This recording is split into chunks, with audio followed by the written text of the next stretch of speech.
இப்போ ஒரு வெள்ளைக்காரன் ஒரு விருந்தில் முக்கணி வச்சாங்க, மாப்பழா வாழை.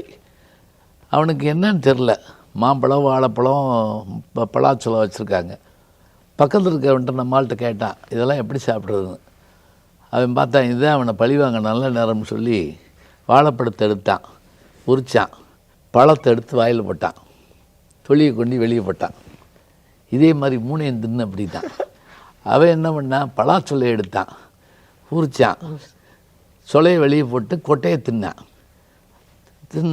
திங்கவே இதை போய் எப்படா முக்கணின்னு சொன்னாங்கன்னு சொன்னான். இப்போ அவனுக்கு சாப்பிட தெரில. இப்போ இந்த பனங்கிழங்கு அப்படி இது பண்ணால், இப்போ பாருங்கள், இதை பிக்கிற போது மேல் பக்கம் கீழ் பக்கம் நடுவில் அது நரம்பு இருக்குல்ல, பழம்படு பனையின் கிழங்கு பிளந்தன்னா பவளக்கூர்வாய் செங்கால் நாராய். இவன் இந்த நாரையை பிச்சு பார்த்துருந்தான்னா கூட இப்படி சொல்ல முடியாது. பழம்படு பனையின் கிழங்கு பிளந்தன்னா பவளம்ங்கிறது அந்த நிறம், பவளக்கூர்வாய் செங்கால் நாராய். இந்த ஒரு பாட்டில் இது யார் சொல்லிக் கொடுப்பா சொல்லுங்க. அப்போ நீங்கள் படிச்சுட்டா போதுமா? இல்லை.